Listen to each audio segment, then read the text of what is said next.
penyebab meninggal Nabi Muhammad? Sakit.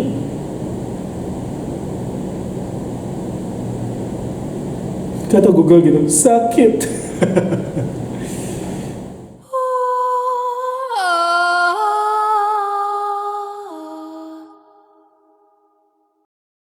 Brother, water is not made impure by anything. So by the science of Muhammad, if you are a person who have a corona and you go and you take a bath in a bathtub, please don't let the bathtub water go, because 20 people, they come after you and they can use the same water, even if it does not only have your corona garbage, not only garbage, even the hadith says dead dogs and women blood from period and the water stink. Do you see it? The people asked Prophet Muhammad, can we perform ablution of the well of Wadaa, which is well into which menstrual clothed dead dogs and stinking things are thrown in it? He replied, water is pure, not defiled by anything. Now for sure Prophet Muhammad, if he exists right now, or actually if we follow his footstep, for sure we will be saved from corona. There's no way corona can affect us. So when this idiot, he lied about Muhammad that he advised us to stop corona, if we follow the steps of Muhammad, we will be all dead as he died. Dia mengatakan yang di awal di video pertama tadi yang menulis tentang corona dengan kaitannya dengan kebersihan yang diajarkan oleh Nabi Muhammad SAW adalah penulisnya itu adalah idiot, dan kalau kita mengikuti Nabi Muhammad maka kita akan mati. Lucunya yang mengorelasikan sama corona kan siapa? Christian Prince sendiri kan. Si penulis, saya lupa namanya tadi di awal, cuman menulis poin-poin yang dilakukan ketika ada wabah melanda satu negeri. Kebersihan-kebersihan lain itu wudhu itu memang membersihkan dan menggunakan air yang bersih, air yang suci. Kalaupun Anda terpaksa menggunakan air yang tidak bersih, yang tidak benar-benar bersih, selama masih dalam tadi ukuran tertentu yang memang bisa menyucikan, maka Anda diperbolehkan. Karena Islam diturunkan untuk segala umat. Jadi Anda juga tahu bahwa banyak umat atau saudara-saudara kita di Afrika, di tempat-tempat yang kekeringan atau yang tidak mempunyai air yang melimpah, mereka terpaksa mengambil air dari tempat yang kurang bersih. Nah, saat itulah hadis ini dapat digunakan. Bukan berarti Anda punya air ngalir di depan rumah atau di belakang rumah, dimanapun, terus Anda ke mana? Empang yang kotor. Itu berarti Anda yang bodoh. Gitu loh. Dan kembali Christian Prince menarik semua konteks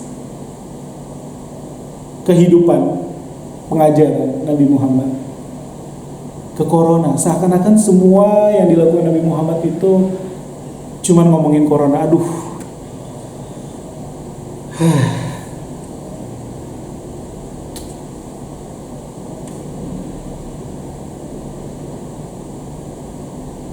And actually there's tons of hadith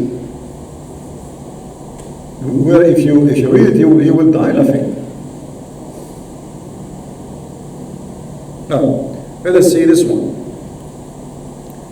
During the Prophet's fatal illness, he used to recite Quran, and then he blow his breath over his body.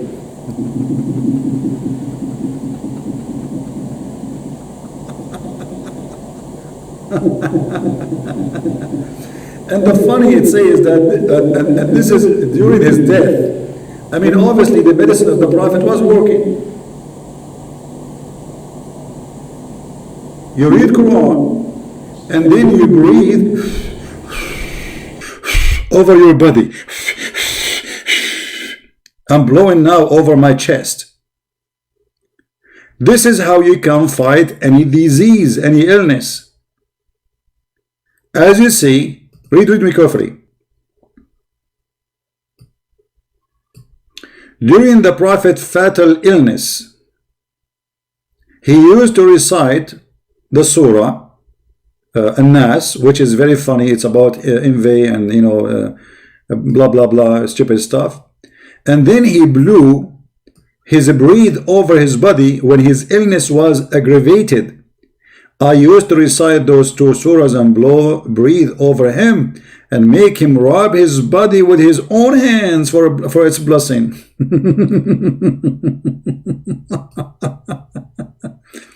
And then they asked Al-Zuhri, how he do it? How he do that? He said he used to blow on his hands and then he passed them over his face. And now we knew how we can fight Corona. I mean, who don't agree with us? You must be crazy if you don't believe in that. It's obvious. Let's see a different one. I mean, there is endless number. By the way, to find those references we are speaking of, you can freeze the video, type a few words in the search engine, sunnah.com. Some of the companions of the Prophet came across a tribe, amongst the tribe of the Arab. And that tribe did not entertain them. While they were in that state, the chief of the tribe was bitten by a snake. He was bitten by what? By a snake. Or stung by a scorpion, they are not sure. They said to the companion of the Prophet, have you got any medicine with you or anybody who can treat with ruqyah? In case you do not know what ruqyah is one of the fictions that you start saying like blah blah blah, shish kebab, hummus, halal, blah blah blah, and supposedly that will make it work. Because remember, this guy, he is not a Muslim to the Quran. The guy is not a Muslim, right? The Prophet companion said, you refuse to entertain us, so we will not treat you unless you pay for us. Look how good the companion of the Prophet are. So they agreed to pay. They agreed to pay. A flock of sheep. One of them, the Prophet companion, start reciting Surah Al-Fatiha and gathering his saliva and spitting at it.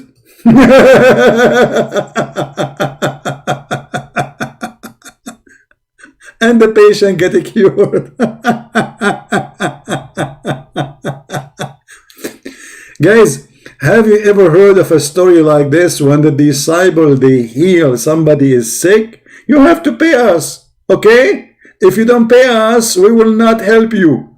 And then how we heal you? We read Al-Fatiha and then we spit and we put it in your, and supposedly the guy got healed. The patient got cured and his people presented the sheep to them. But they said, we will not take it unless we ask the Prophet whether it's lawful. Now, look how decent they are, And then, when we asked him, he smiled. Muhammad, he smiled. He said to them, how do you know that Surah Al-Fatiha is a ruqyah? Which means you can read it to heal somebody. Take it, folk of a sheep, and sign a share for me.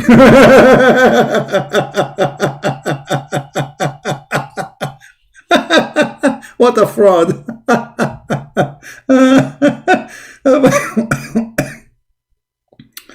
All right. The funny is that Muhammad himself, he died by poison. So if reading Al-Fatiha will help you from poison, well, why Muhammad did not read Al-Fatiha? As you see, Muhammad himself in his death, he was reading Quran and blowing from his breathing in himself. If we go in the hadith, we will find Muhammad saying it clearly that he died because of a poison he ate, which cut his artery. So if such a thing can heal anyone, Muhammad, he will heal himself first from poison. And here you see how we can get them busted with all the lies they come with. The man himself, he could not heal himself and he died because of a poison.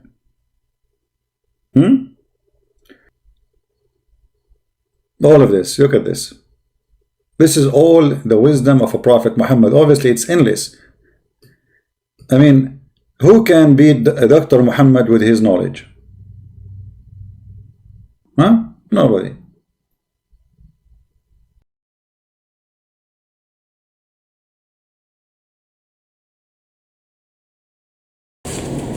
Jadi di sini dikisahkan tentang Nabi dan sahabat-sahabatnya yang berkunjung suatu wilayah, di mana etikanya ketika ada tamu datang ke wilayah kita tuh menjamunya, benar?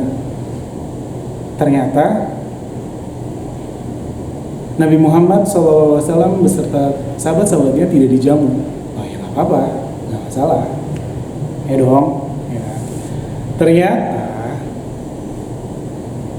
si tuan rumah mengalami satu musibah, digigit ular atau kalajengking. Ada dua versi hadis. Dan karena mereka tahu siapa nih yang sebenarnya datang, jadi mereka datang ke sahabat Nabi Muhammad SAW dan minta diruqyah. Artinya mereka pernah mendengar, mereka tahu siapa yang datang nih ya, Nabi dan para sahabatnya, tapi mereka tidak beriman gitu, mereka tidak mau mengikuti ajaran Nabi, makanya mereka nggak entertain, nggak dijamu gitu tadi tulisannya di situ. Oke. Nah, sahabat ini mau memberi pelajaran karena ya mereka manusia biasa, manusiawi kan kita begitu. Ya bahasa gaulnya, lu nggak ngejamu kami, lu nggak ngejamu gue. Sekarang lu minta tolong ke gue, ya udah lu bayar ya, gitu. Artinya kalau dia sudah si para tuan, oke lah, Christian Priest tidak membahas tuan rumahnya sama sekali, yang tidak menjamu tamu nih ya istilahnya ya.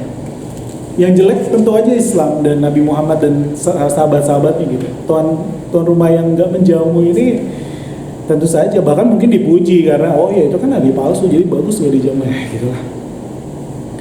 Karena nggak dijamu, artinya kalau mereka tadi mau menjamunya, mau berbuat baik kepada Nabi Muhammad beserta sahabat-sahabatnya, ya dia pasti menolong juga gitu. Tapi karena tadi dia pun nggak mau, ya udah, mereka juga enggan gitu kan, kecuali bayar. Oke, kami akan bayar dengan sekelompok domba, gitu, sekelompok kambing. Mereka minta dengan ruqyah. Kalau tadi katanya Christian Prince ruqyah itu adalah nyanyi-nyanyi, tentu saja di agama kami tidak ada nyanyi-nyanyi ya. Saya masih berpositif thinking kepada dia bahwa ruqyah itu istilah Arab yang dari sebelum zaman Islam datang itu sudah dikenal metodenya, tapi dengan nyanyi-nyanyi. Sementara dalam Islam dengan membacakan Al-Quran.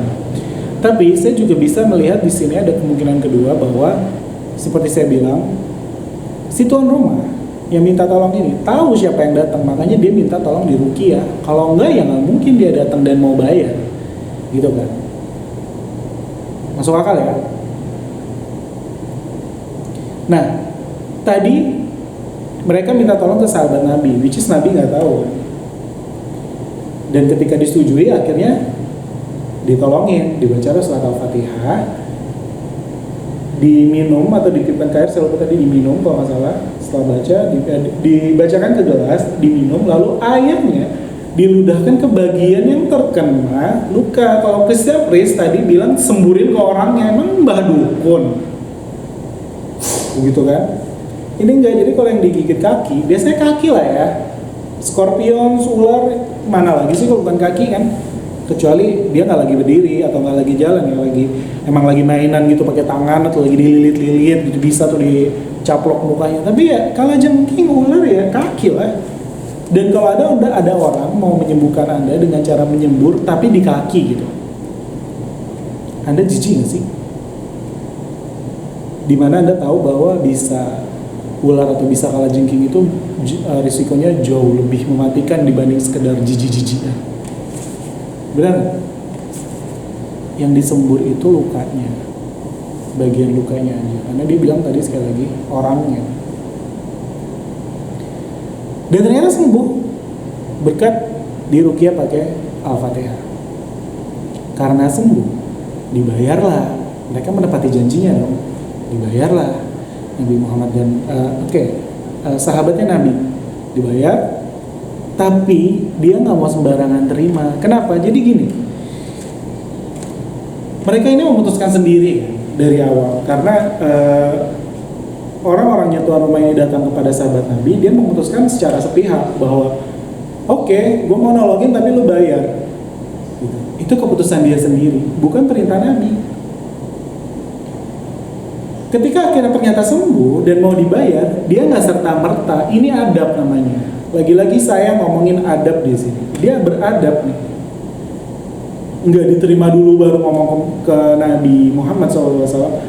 Wahai Nabi, saya dapat kelompok domba nih, bisa kita makan, bisa kita pelihara, bisa kita jual gitu. Dapat dari mana?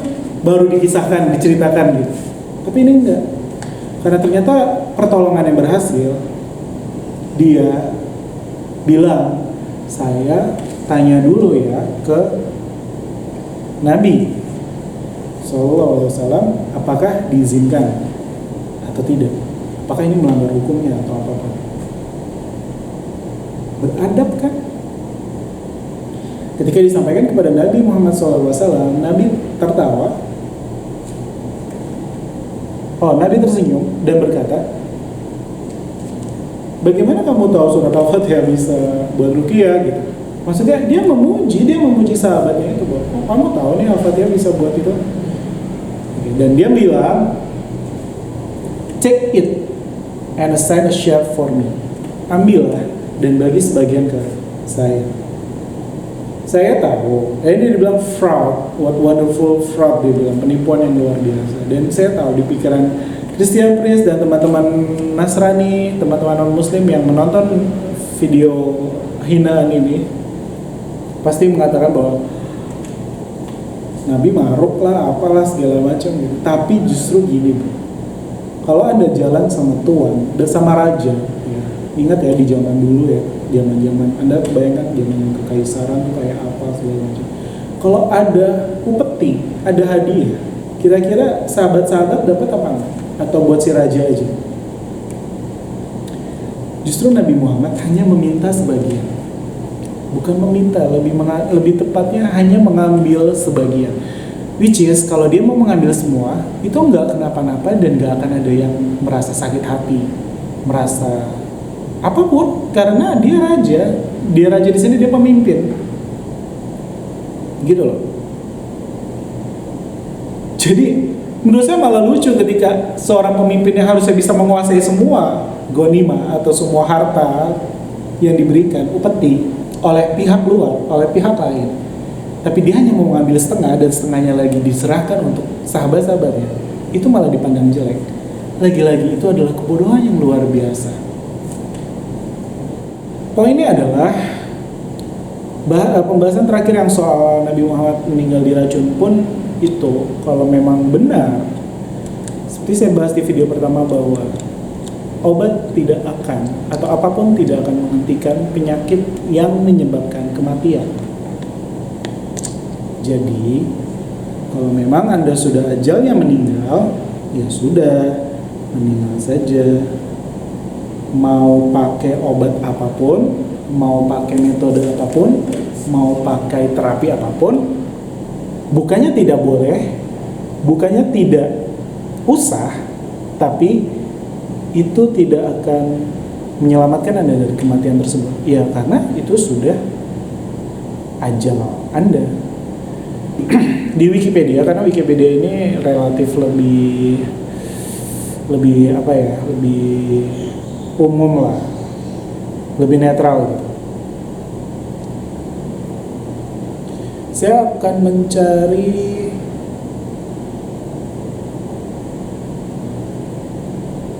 penyebab kematian Nabi Muhammad di Wikipedia, subbab kematian. Pada bulan Juni 632 Masehi, dia mengalami sakit ketika tengah berada di rumah Maimunah, namun kemudian minta pindah ke rumah Aisyah. Setelah sebelumnya mengalami demam dan beberapa kali pingsan, dia meminta kepada Abu Bakar untuk menggantikannya mengimami jamaah. Dia pun akhirnya meninggal dalam pangkuan Aisyah dan jenazahnya dikuburkan di rumah istrinya tersebut. Saya tidak menemukan keterangan di sini tentang penyebab beliau sallallahu alaihi wasallam meninggal. Saya akan coba googling penyebab meninggal Nabi Muhammad. Sakit.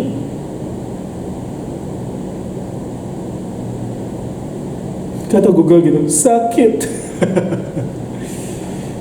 Oke. Saya Kata Kevin Lee mengundurkan diri dari hadapan Anda. Mohon maaf atas segala kekurangan dan kesalahan saya dalam menyampaikan tanggapan soal video Christian Prince berkaitan dengan Corona. Sekali lagi saya menghimbau, seperti di video pertama saya menghimbau kepada teman-teman sekalian dari agama apapun, jangan ikuti pemuka agama, tokoh, atau siapapun yang mengujarkan dan mengajarkan kebencian.